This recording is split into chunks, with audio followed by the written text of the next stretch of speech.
जय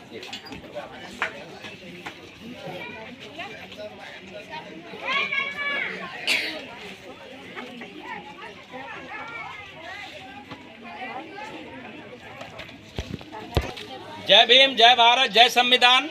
हम हैं रुद्रेश कुमार निगम, वरिष्ठ सामाजिक कार्यकर्ता, मार्गदर्शक एवं सलाहकार।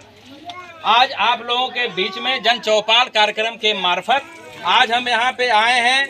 यह मोहल्ला है रजागंज, पोस्ट ऑफिस है मार्किनगंज, थाना कोतवाली, ब्लॉक सदर, जिला गाजीपुर, उत्तर प्रदेश के इस सरजमी पे आज हम लोग आए हैं। और देखिए यह गंगा क्षेत्र का, गंगा नदी का किनारा भी है, बहुत मनोरम दृश्य है। आज हम लोग गंगा किनारे आज अपने समाज के बीच में बैठ करके आए हैं आज जन चौपाल कार्यक्रम चलाने के लिए। आज हमारे साथ टीम में जो है कि माननीय जो हमारे फोटोग्राफर हैं मल्लर नाम बिंद्रा जी, अनिल कुमार जी, संजय गौतम जी, अखिलेश जितेंद्र जी, योगेश कुमार जी, और आज के कार्यक्रम की जो अध्यक्षता कर रहे हैं हमारे गंगा प्रसाद जी, और साथ में सहयोगी जो है हमारे, देखिए वो बार बार पीछे चले जा रहे हैं, अभिषेक जी। ऐसे तमाम साथी जो हैं आज इस कार्यक्रम का महत्व बढ़ाने के लिए, गांव के मोहल्ले के लोगों को एकत्रित करने के लिए इन लोगों ने काफ़ी प्रयास किया। बहुत बहुत धन्यवाद, तहे दिल से हम आप लोगों का शुक्रिया अदा करते हैं। तो साथियों, आज कार्यक्रम की अगली कड़ी को सीधे बढ़ाते हुए हम बताएंगे। आप लोगों को कुछ पन्ने दिए गए हैं, उस पन्ने में संविधान की उद्देशिका है। बहरहाल हम लोग उसका जो है कि आप लोगों के सामने जो शपथ दिलवाते हैं, यह संविधान की उद्देशिका की शपथ इसलिए दिलवाया जाता है कि यह बताया जाता है कि हमारे लोग जब कोई मसला फंसता है, कोई लड़ाई झगड़ा होता है, घर में विवाद होता है, पति पत्नी में कोई झगड़ा होता है, तो वह लोग कहते हैं कि फलाने के कसम खा रहे हैं। गीता का, रामायण का, महाभारत का, कुरान का, पुराण का, स्कंद पुराण, शिव पुराण, वत्स पुराण, सबकी कसम खाते हैं। लेकिन संविधान यह कहता है, बाबा साहब यह कहते हैं कि जिसकी हम कसम खाते हैं वह क्या है? झूठ है। आज तक हमारे लोग जो है गीता पे हाथ रख करके कसम खाते थे। गीता झूठी किताब है, वह हमारी किताब नहीं है। हमारे महापुरुष बोधिसत्व विश्व रत्न बाबा साहब डॉक्टर भीमराव अंबेडकर जी ने यह जो भारत का संविधान किताब लिखा हुआ है, और इस किताब के पहले पन्ने में ही दिया हुआ है भारत के संविधान की उद्देशिका। इसी उद्देशिका की यह पहला पृष्ठ दिया गया है। तो आइंदा हम लोग कभी भी कसम खाना होगा, वैसे तो कसम खाने की जरूरत ही नहीं है, क्योंकि 99% जब झूठ बोलना होता है तभी कसम खाने की जरूरत पड़ती है। हम लोग सही बोलेंगे, किसी का कसम नहीं खाएंगे, ना किसी के हाथ पे रखेंगे, ना कहीं का। फिर भी अगर लगता है कि कसम खाने से काम फरिया जाएगा, तो बाबा साहब के संविधान के उद्देश्य का संविधान पे हाथ रख करके कहिए, हम फलाने कसम खाते हैं कि जो बोल रहे हैं सही बोल रहे हैं। अरे फलनवा का माई, फलनिया का माई, विश्वास कर कि बाबा साहब से बड़ा धरती पे कोई नहीं है। अगर हम कसम खाते हैं, इसका मतलब कि हमारी जबान सही है, हमारी बात सही है। तो इस पे हम लोगों को ध्यान देना है। दूसरा पन्ना देखिए, इसमें एक साथ में दिया गया था, यह संविधान के अनुच्छेदों के बारे में है। जिसको चाहिए वो फिर अभी यहाँ से ले लेगा। इसमें संविधान में अनुच्छेद में सारी कहानियां दी हुई है। जैसे संविधान का अनुच्छेद 19 ABCDG ऐसे दिया हुआ, यानी जो आज हम बोल रहे हैं, यह बोलने की आज़ादी संविधान से मिला है। यह एक जगह बैठने की आज़ादी संविधान से मिला है। हम लोगों को घर द्वार बनाने की आज़ादी संविधान से मिला है। पैंट शर्ट टाई कोट जूता मोजा पहनने का अधिकार जो मिला वह संविधान से मिला है। महिलाओं को यहाँ पे जो सम्मान के साथ शौक श्रृंगार करने का अधिकार जो मिला है वह संविधान से मिला है। यह किसी देवी देवता की देन नहीं है, यह किसी रामायण महाभारत की, कुरान पुराण, स्कंद पुराण, शिव पुराण से नहीं है। यह देन भारत के संविधान की है। संविधान के अनुच्छेदों में बहुत सारे हैं, जैसे कोई लड़ाई झगड़ा करता है, झूठ बोलता है, मारपीट करता है। आजकल हमारे समाज के बीच में एक बहुत गलत प्रथा चल रही है, वह है दहेज प्रथा। आज हम अपनी बच्चियों को पढ़ाते हैं, बड़ा करते हैं, जब शादी का समय आता है तो जो दहेज लोभी हैं वह कहते हैं कि हमें दहेज चाहिए। एक गरीब पिता जो किसी तरीके से अपने परिवार का जीविकोपार्जन कर रहा है, वह कहाँ से आखिर पैसा लाएगा? 5 लाख 10 लाख लाएगा। तो उसके लिए भी कानून बना हुआ है। कोई हमसे झूठ बोलता है तो हम लोग बोलते हैं कि 420 ही कर रहा है, तो वहाँ संविधान का अनुच्छेद 420 420 का नियम लागू होता है। कोई दहेज उत्पीड़न करता है तो 498 दहेज का उत्पीड़न में जाता है। आपका मौलिक अधिकार संविधान से है। शिक्षा संविधान के अनुच्छेद 14 में मिला हुआ है। स्वास्थ्य संविधान के अनुच्छेद 20 में मिला हुआ कि आपको अच्छी सुविधा जो है कि स्वास्थ्य मिलना चाहिए। और आपके मौलिक अधिकार रोजगार। आज सारी कहानी रोजगार पे टिकी हुई है कि हमारे समाज के नौजवान, माता बहन, भाई बंधु, वरिष्ठ बुजुर्ग कोई भी हो, आज संविधान के अनुच्छेद 21 का जो है कि घोर उल्लंघन सरकारें कर रही हैं, क्योंकि हमारे समाज के लोग पढ़े लिखे हैं, नौजवान बेरोजगार हैं, लेकिन रोजगार का कोई ऑप्शन नहीं मिल रहा है। तो यह संविधान में बताया गया है, यह संविधान द्वारा उन्हें प्रदत्त कराया जाता है।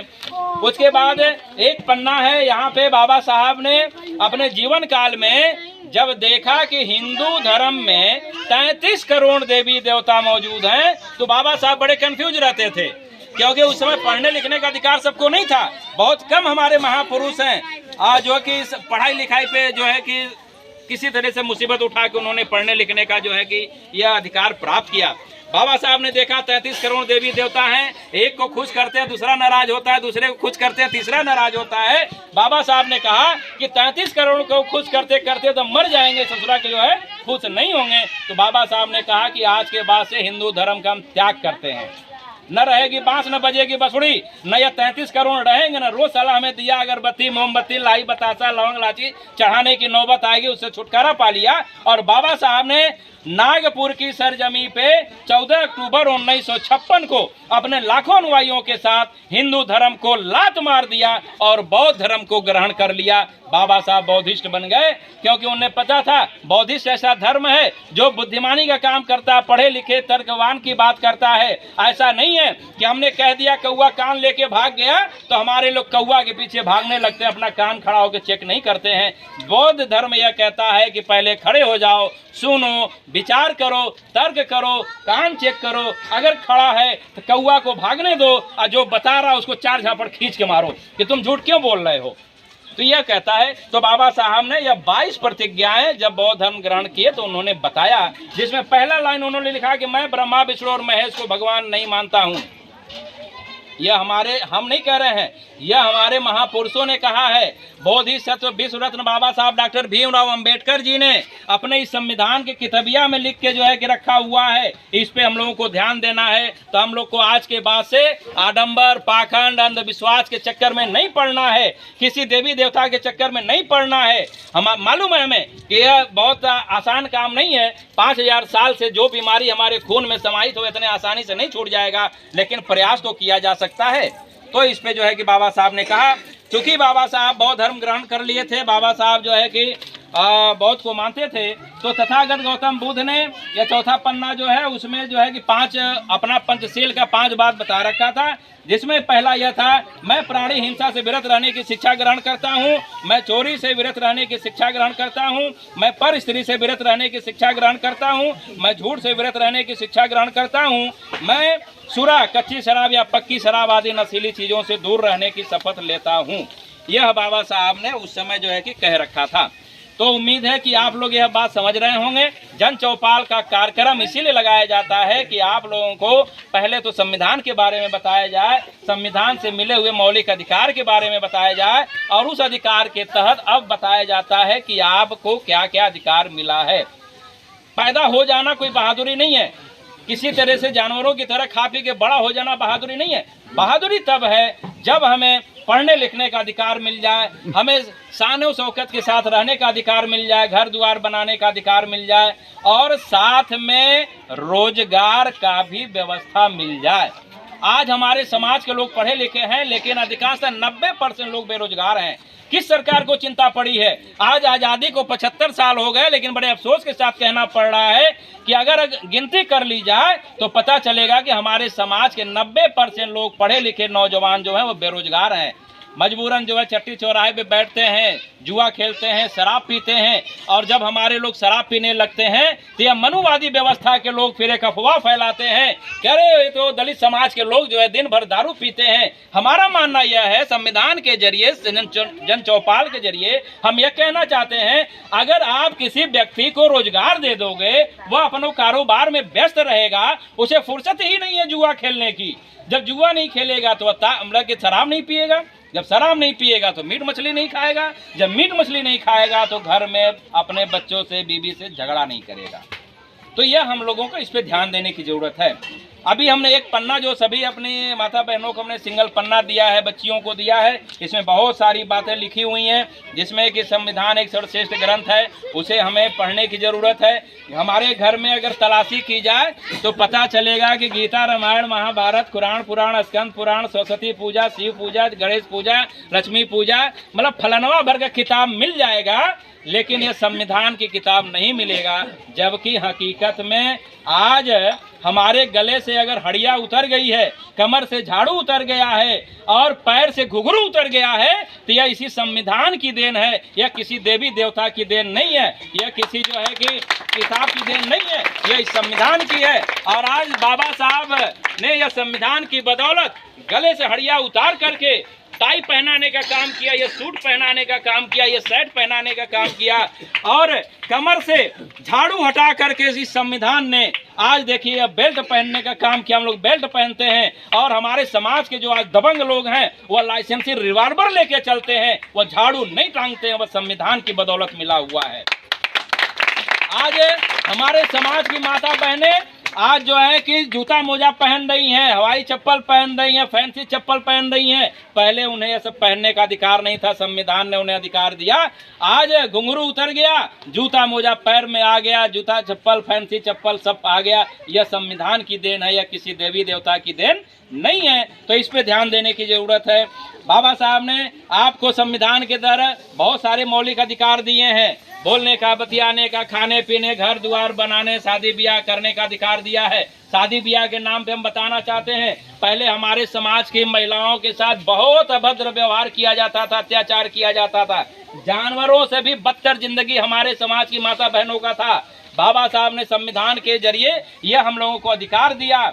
आपको पता होगा आज से 150 साल पहले हमारे समाज की माता बहनों को कमर के ऊपर कपड़ा पहनने का अधिकार नहीं था, उस पर स्तन टैक्स लगाया जाता था। यह मनुवादी व्यवस्था के लोग स्तन टैक्स लेते थे। बाबा साहब ने महिलाओं की सुरक्षा के लिए हिंदू कोड बिल का निर्माण करके यह स्तन टैक्स हटा दिया। बोला नहीं, आज के बाद से हमारे समाज की महिलाएं नीचे से ऊपर तक कपड़ा पहनेंगी और कोई टैक्स नहीं देंगी। हमारे समाज की महिलाओं को बराबरी का दर्जा बाबा साहब ने दिया। आज वह कंधे से कंधा मिलाकर के महिलाएं समाज में बैठ रही हैं। इतना ही नहीं, आज वह कंपनी चला रही हैं, फैक्ट्री चला रही हैं, नौकरी कर रही हैं, रोजगार कर रही हैं, गाड़ी मोटर चला रही हैं, ट्रेन चला रही हैं। इतना ही नहीं, आज हमारे समाज की महिलाएं एरोप्लेन तक चला रही हैं। यह बाबा साहब के संविधान हिंदू कोड बिल में हम लोगों को अधिकार दे रखा है। सबसे बड़ी बात, बाबा साहब ने अपने जीवन काल में जब हम लोगों को आज़ादी दिला रहे थे तो वयस्क मताधिकार का प्रयोग, जिसको हम लोग बोलते हैं वोट, आज हम लोग जो वोट का प्रयोग अद्धा पौवा 1000 2000 चूड़ी साड़ी बिंदी पे बेच करके हम लोग पा लेते हैं, जाके दे देते हैं। अभी पता चला कि यहाँ पर सभासदी का चुनाव होने वाला है, प्रधानी का चुनाव होने वाला है, और 5 साल में वह व्यक्ति आता है, पैर पड़ता, हाथ गोड़ जोड़ता है, बोलता है कि चाची दादी मौसा मौसी फुआ फूफा 2000 ले ला, उठवा वहीं के दे दिया।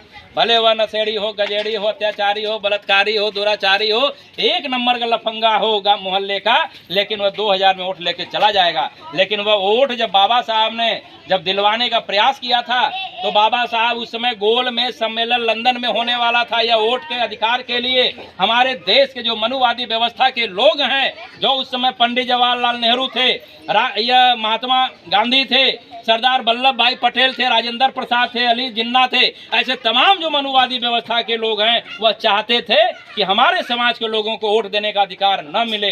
बाबा साहब ने कहा कि नहीं, हम वोट का अधिकार दिलवा के रखेंगे। बड़ी मार्मिक घटना है, जब बाबा साहब गोल में सम्मेलन के लिए लंदन जब जाने वाले थे, उनका चौथा बच्चा, अंतिम बच्चा सख्त बीमार था और वह उस रात बहुत बीमार था, वह मरने की कगार पे था। बाबा साहब की पत्नी रमाबाई ने उनसे कहा कि अरे बाबा, यह दुनियादारी कब तक करोगे? दुनियादारी करने के चक्कर में हमारे सभी बच्चे मर गए, यह चौथा बच्चा है, बचा लो, नहीं अभी मर जाएगा। यह बहुत बड़ी बात है, बहुत बड़ा जो है कलेजे की बात है। हम लोग तो उनके धूल के कण के बराबर भी नहीं है।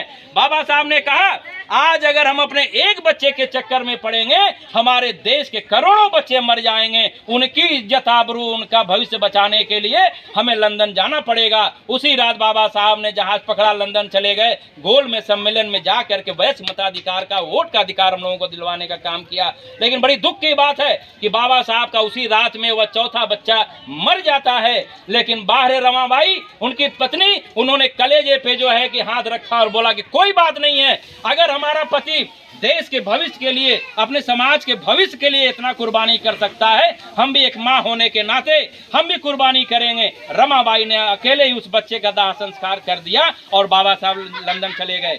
हम लोग क्या कर रहे हैं? आज हमारे समाज के लोग अधा पौआ जो है कि चक्कर में, 1000-2000 के चक्कर में 5 साल में जब एक बार वोट देने का अधिकार आता है तो देखते नहीं है कि वोट मांगने वाला लंगड़ा लूड़ा बहरा है, नशेड़ी गजेड़ी ये कैसा है। अरे हम लोग तो वह आदमी है कि एक जानवर भी खरीदने जाते हैं तो 50 बार चेक करते हैं कि चारों पैर सही है कि नहीं सही है, दूध देता है कि नहीं देता है, चारा क्या टाइम खाता है। शादी ब्याह जब लड़का लड़की का करना होता है तब भी जाकर के हम लोग चेक करते हैं कि लड़कवा कमाता है कि नहीं कमाता है, नौकरी करता है कि नहीं, नशा तो नहीं करता है। लड़कियां जब देखने आते हैं तो कहते हैं भैया लड़कियां घरेलू है ना, खाना पीना बना लेती है, पढ़ी लिखी है ना, झगड़ालू तो नहीं है। लेकिन जब वोट देने की बात आती है तो सारी कहानी लोग भुला जाते हैं और उस निकम्मे का चयन कर लेते हैं जो इस समाज का, इस गांव का, इस मोहल्ले का सबसे घटिया व्यक्ति होता है। हम उसे 1000 रुपए के चक्कर में वोट देके 5 साल बर्बाद कर लेते हैं और जीतने के बाद जब अधिकार की बात आती है, भैया अमान मड़ई आवास बनवा दा, तो वही कहता है खबरदार आज के बाद से अगर तुमने इसका नाम लिया तो तुमको जेल भिजवा देंगे। कहा है भैया, अरे 2000 दिए थे ना चुनाव के समय में हम, अब कैसा आवास चाहिए, अब कैसा हैंड पाइप चाहिए, अब कैसा रोजगार चाहिए, अब कैसा जो है कि कारोबार चाहिए, मत आना। इस पे ध्यान देने की जरूरत है। बाबा साहब ने यह अधिकार दिया था। बाबा साहब ने अपने जीवन काल में आरटी शिक्षा का अधिकार के तहत कक्षा 8 तक हमारे समाज के सभी बच्चे बच्चियों का शिक्षा निःशुल्क कर दिया है। आगे की पढ़ाई के लिए स्कॉलरशिप की व्यवस्था कर दिया है। हमारे समाज का कोई बच्चा होनहार है, दूसरे प्रदेश में पढ़ना चाहता है, अमेरिका जाना चाहता है, उसके लिए समाज कल्याण, अनुसूचित जाति समाज कल्याण विभाग ने पूरी छात्रवृत्ति की व्यवस्था कर रखी है। वहाँ से हम उसका फायदा ले सकते हैं। सबसे बड़ी बात, हमारे समाज के जो रीढ़ की हड्डी कही जाते हैं, हमारे समाज के जो वरिष्ठ हैं, उनके लिए पेंशन की व्यवस्था समाज कल्याण विभाग की तरफ से इस संविधान की बदौलत वृद्धा पेंशन, विधवा पेंशन, विकलांग पेंशन के साथ साथ जो हमारे समाज के किसान वर्ग के लोग हैं, 60 साल के ऊपर वाले, उनको किसान पेंशन मिलता है। वो भी 1, 2, 3 हजार नहीं, पूरे 35,000 रुपये महीने मिलता है। और यह निकम्मी सरकार 2000 रुपए दे के लालीपाप दे करके भुलवा देती है। और हमारे लोग क्या करें, गरीब हैं, बेरोजगार हैं, मजबूर हैं, 2000 लेके ही खुश हो जाते हैं। हमारे समाज के जो पढ़े लिखे नौजवान बच्चे हैं, बहन बेटियां हैं, नौजवान साथी हैं, उनको बेरोजगारी भत्ता मिलता है। वो भी 1000-2000 नहीं, वो भी पूरे 35,000 रुपए मिलता है इस संविधान की बदौलत। लेकिन किसी को मिलता नहीं है। क्यों नहीं मिलता है? क्योंकि हम उसके बारे में जानने का प्रयास ही नहीं करते हैं। जब यह जागा माई, सोवा माई, छठ और करवा चौथ है, ये समय बोल बम चल रहा, जब वही में लगे रहेंगे तो किताबिया कब पढ़ेंगे? अरे जब किताबिया पढ़ेंगे तब न जानेंगे कि नहीं हमारा क्या अधिकार है, और वह जब जानेंगे तो लेंगे। तो ये जन चौपाल कार्यक्रम के मार्फत हम लोग संविधान से मिले हुए मौलिक अधिकार को मोहल्ले मोहल्ले, गांव-गांव में जा करके बताने का प्रयास करते हैं। तो उसको जानने की जरूरत है। जो भी 60 साल के ऊपर है वह वृद्धा पेंशन, क्योंकि यह माना जाता है कि हर घर में एक वृद्ध व्यक्ति पाया जाता है। हर घर में, हर 10 घर में एक विधवा महिला पाई जाती है। हर 25 घर में, 20 घर में एक विकलांग व्यक्ति पाया जाता है। उनके लिए सरकार ने यह रोजगार का ऑप्शन पेंशन का दे रखा है। समाज कल्याण, अनुसूचित जाति समाज कल्याण की तरफ से आज का जो कार्यक्रम का मुख्य उद्देश्य है वह यह है कि यह जो है कि बहुत सारे अधिकार जो है कि दे रखा है, वहाँ से बहुत सारे अधिकार मिलते हैं, वह हमें मिलते रहेंगे। उसके साथ में आज यह समाज के तरफ जो संविधान ने हम लोगों को स्वास्थ्य की सुविधा दे रखा है। आज हमारा तबीयत खराब होता है, जिला चिकित्सालय गाजीपुर में जाते हैं, 1 रुपए की पर्ची बनवाते हैं और सारी जांच दवा सब वहीं पर हमें फ्री मिलता है। हेल्थ कार्ड है, स्वास्थ्य कार्ड है, स्मार्ट कार्ड है, ऐसे बहुत सारे कार्ड सरकार ने बना रखा है। यह लोग कहते हैं कि यह मोदी जी की योजना है, तो हम इस कार्यक्रम के दौरान तो अपने माननीय प्रधानमंत्री जी से कहना चाहते हैं कि आप यह बात कहना बंद कर दें कि नहीं यह हमारे सरकार की योजना है। तो क्या हमारे प्रधानमंत्री माननीय नरेंद्र दास दामोदर दास मोदी जी के पिताजी ने पैसा कमा के चाय बेच के पैसा दिया है कि दलित समाज के लोगों को पढ़ाने लिखाने में घर का पैसा खर्च हो रहा है, दवा दारू में घर का पैसा खर्च हो रहा? नहीं, ऐसा नहीं है। यह संविधान की बदौलत हमारे अनुसूचित जाति समाज कल्याण विभाग की तरफ से अधिकार मिला हुआ है। यह अधिकार हमें लेने की जरूरत है साथियों। वैसे भी कहा जाता है जब आदमी नशा पताई से दूर रहेगा, जब वो स्वस्थ रहेगा, तब वह बीमारियों से बचा रहेगा। दवा दारू का पैसा जो बचेगा, दारू का जो पैसा बचेगा, वह अपने परिवार में 1 किलो आम ले लेगा, केला ले लेगा, सेव ले लेगा, दूध ले लेगा, मिल बांट के खाएगा, समय पे बच्चों का फीस जमा कर देगा। यह हम लोगों को ध्यान देने की जरूरत है। यह अधिकार मिला हुआ है। महिलाओं के लिए हमने बता दिया, हिंदू कोड बिल के तहत बहुत सारे अधिकार मिले हुए हैं। आज़ादी के बाद बाबा साहब ने अंधविश्वास से परे हटने के लिए धर्म ही बदल दिया ताकि हमारे लोग आडंबर में न पड़े। फिर भी आज हमारे लोग इतने अंधविश्वासी हो गए हैं कि भ्रम में हैं कि हर साल में 3 बार जो है, कभी जुतिया के नाम पे, कभी करवा चौथ के नाम पे, कभी डाला छठ के नाम पे आदमी कमाता है, महिलाएं 10-20 हज़ार फूंक देती हैं, मिलता कुछ नहीं है। अगर हमारा मानना है कि अगर इन सब में पावर होती तो आप लोगों ने देखा होगा छठ के नाम पे जब महिलाएं जाती हैं यह गंगा नदी में नहाने के लिए और दूसरे दिन पेपर में आता है कि 10 लड़का डूब के मर गए। हम कहते हैं अगर उसमें ताकत होती, पावर होती तो डूब के क्यों मरते? भाई ताकत है तो आप उस बच्चों को बचा के घर पे ला दो। ऐसा नहीं होता। इसका मतलब वह क्या है?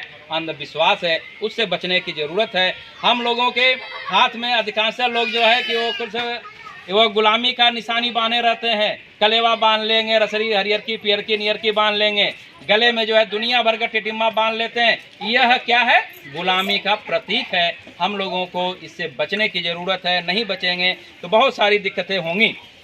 अब हम लोग थोड़ा सा रोजगार के ऑप्शन पे आ जाते हैं। इस समय हमारे समाज के लोगों के बेहतरी के लिए समाज कल्याण विभाग, अनुसूचित जाति समाज कल्याण विभाग की तरफ से बहुत सारी सरकारी योजनाओं का लाभ दिया जा रहा है। उन्हीं लाभ में यूनियन बैंक ऑफ इंडिया की शाखा गोरा बाजार में एक ट्रेनिंग सेंटर बना हुआ है। हमारे समाज के भाई बंधु माता बहनें पढ़ी लिखी हैं, वहाँ जा कर के, जैसे एग्जाम्पल पे बात करते हैं, मान लीजिए कोई मशरूम की खेती करना चाहता है तो यूनियन बैंक वहाँ उन्हें 10 से 15 दिन का मशरूम की खेती करने का ट्रेनिंग देगा। ट्रेनिंग के दौरान रहना खाना पीना सब एकदम फ्री है, कोई पैसा नहीं लगना है। आप वहाँ रहिए, सीखिए, पढ़िए, सब करिए। आपको अंतिम में प्रमाण पत्र मिल जाएगा। प्रमाण पत्र के बाद बैंक आपको छूट पे 30% से 50% छूट पे पैसा देगा कि आप अपना कारोबार करिए। आप कारोबार करिए, अपना चलाइए, बाकी पैसे को 2 साल 3 साल में किस्त के रूप में भर दीजिए। इस समय यह ई रिक्शा, टोटो का बड़ा चलन चल रहा है। हमारे समाज के लोग पैसे के अभाव में नहीं खरीद पाते हैं। उनको हम बताना चाहते हैं अनुसूचित जाति जन विभाग जो है, समाज कल्याण विभाग, उन्हें 50% छूट पे जो है कि ई रिक्शा दिलवा रहा है। इसकी ऑफिस सिंचाई विभाग चौराहे पे है। जैसे अगर 1 लाख रुपए का आपने लोन लिया तो 50,000 रुपए इसलिए छूट सरकार दे रही है कि यह चमार जाति के लोग हैं, SC ST जाति के लोग हैं, इसलिए 50% छूट है। 50,000 केवल जमा करना है, वो भी महीना महीना किस्त के रूप में। इससे बढ़िया कोई ऑप्शन फिलहाल नहीं मिल पाएगा, क्योंकि हमारा समाज पढ़ा लिखा तो है लेकिन गरीब है, पैसा नहीं है तो नहीं कर पाता है। माता बहनों के लिए वहाँ पे व्यवस्था बना है सिलाई कढ़ाई बुनाई का, कि कोई अगर घर में हमारी माँ बहन अगर सिलाई कर रही हैं तो वह ट्रेनिंग ले ले, मशीन उनको फ्री मिलेगी, रोजगार का ऑप्शन मिलेगा। कोई हमारे समाज की बच्चियां हैं ब्यूटी पार्लर का काम करना चाहती हैं, उन्हें जो है कि 15 दिन का ट्रेनिंग दिया जाएगा, उन्हें भी वही व्यवस्था है, पैसा मिलेगा, वो ब्यूटी पार्लर चलावें, रोजगार करें अपना। घर में हमारे समाज की जो 40 साल 50 साल की जो महिलाएं हैं, जैसे ही चाची हैं, बड़ी एक्टिव पर्सन है, बड़ी चर्चित महिला हैं, इन्होंने इच्छा जाहिर किया था कि हम अचार बनाना चाहते हैं, पापड़ बनाना चाहते हैं, तो वहाँ उनके लिए भी ट्रेनिंग है, पापड़ का, अचार का और मसाले का ट्रेनिंग फ्री में दिया जाता है, पैसा दिया जाता है। घर बैठ के इज्जत आबरू के साथ वो रोजगार कर सकते हैं। हमारे समाज के नौजवान साथी जो हैं वह चाहें तो अपनी ज़िंदगी को बेहतर बनाने के लिए बहुत सारे रोजगार में ऑप्शन है। एक और व्यवस्था भी नई चालू हुई है, वह है श्रम विभाग की तरफ से। श्रम विभाग यह कहता है कि हमारे दलित समाज के जो व्यक्ति हैं, अगर उनके बच्ची की शादी है, बच्ची के लिए शादी के लिए अनुदान मिलेगा। अगर वह व्यक्ति बीमार है तो उनके दवा दारू के लिए वहाँ से उन्हें सुविधा मिलेगी। घर द्वार अगर वह बना रहा है उसमें उसे जरूरत है तो वहाँ से पैसा मिलेगा। ऐसा तमाम श्रम विभाग से योजनाएं लागू हैं। वह किसी का कार्ड बना हो चाहे न बना हो, यह कोई जरूरी नहीं है कि हमारा मनरेगा का कार्ड नहीं बना है और प्रधान जी बोलते हैं कि तो को नहीं दिलवाएंगे। नहीं बना है, छोड़िए, प्रधान जी को किनारे कर दीजिए। ई श्रम कार्ड नहीं बना है वो को छोड़ दीजिए। जिनका नहीं बना है उनको भी वहाँ से सारी सुविधा मिलेगी। बच्चे की शादी में, दवा दारू में, घर द्वार में सारी फैसिलिटी मिलेगी। तो इसको आप लोगों को जानने की ज़रूरत है, वहाँ जा कर के लाभ लेने की ज़रूरत है। इतने सारे ऑप्शन वहाँ से मिले हुए। अंतिम में बाबा साहब ने जीवन काल में कहा था, शिक्षित बनो, संगठित बनो, संघर्ष करो। हमारे लोग जस्ट उल्टा करते हैं। पहले मारा पीटी कर लेते हैं, कपर फड़ोवल कर लेते हैं, दरोगा आता है, सिपाही आता है, थाने ले जाता है, बल भर पीटता है, तब उसके बाद उनको याद आती है कि भैया फलाने की बुलाला, ढकाने की बुलाला, तब तक बड़ी देर हो जाती है। इसीलिए बाबा साहब ने कहा कि पहले पढ़िए। क्या पढ़िए? संविधान की किताब पढ़िए। रामायण, महाभारत, कुरान, पुराण, स्कंद पुराण, शिव पुराण, मत्स्य पुराण मत पढ़िए, वह काम में नहीं आने वाला है। संविधान काम में आने वाला है, क्योंकि थाना हो चाहे कोतवाली हो चाहे आपका कोर्ट कचहरी, वो संविधान से चलता है, वह किसी रामायण, गीता, महाभारत से नहीं चलता है। तो आप पढ़िए, शिक्षित बनिए, तब संगठित होइए, तब उसके बाद किसी से संघर्ष करिए, तब आपका दुश्मन जो है भाग जाएगा, वह आपके सामने नहीं खड़ा होगा।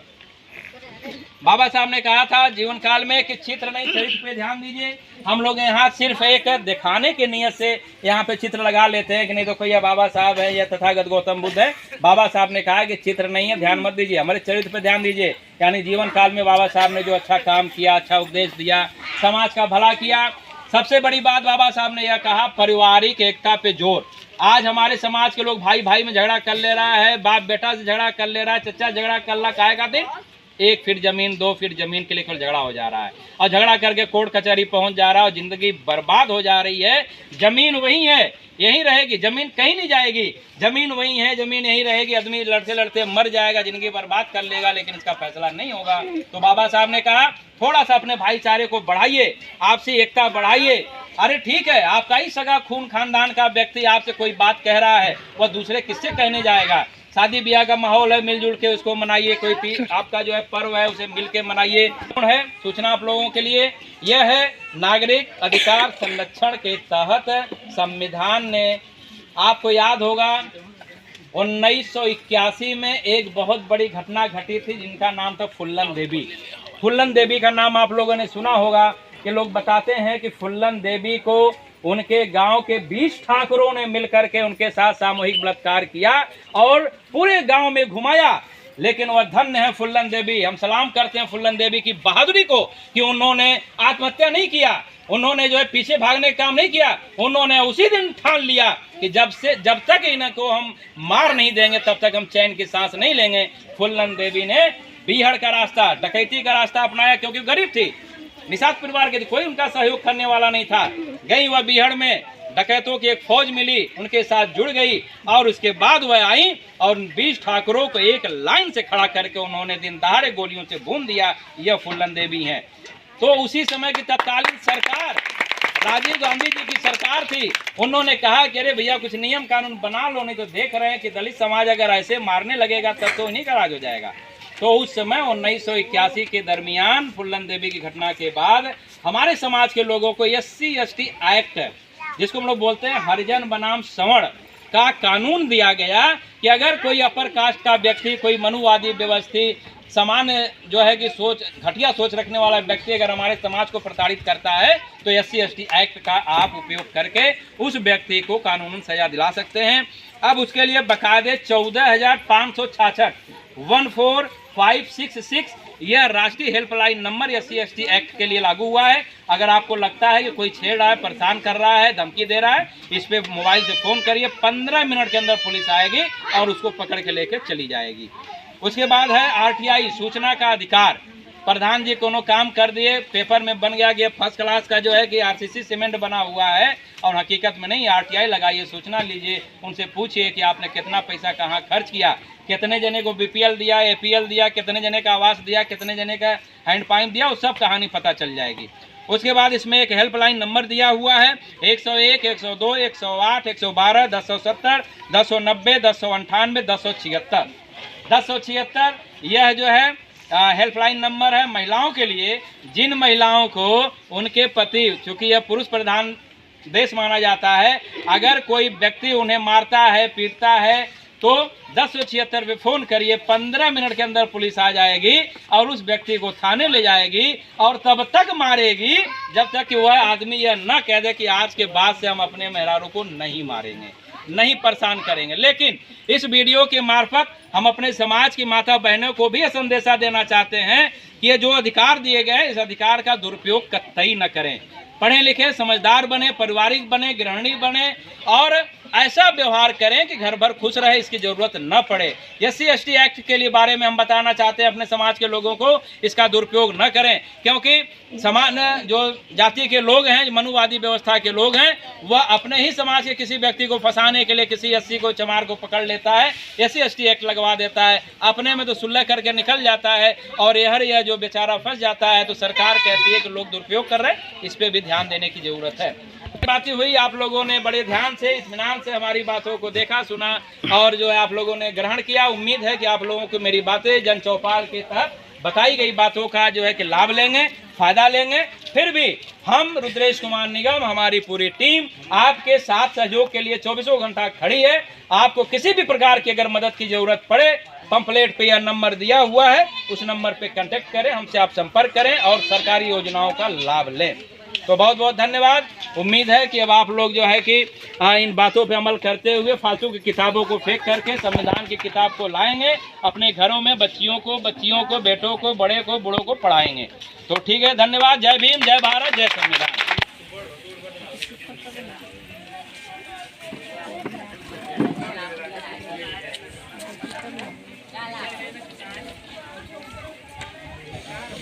जय भीम, जय भीम, जय भीम, जय संविधान।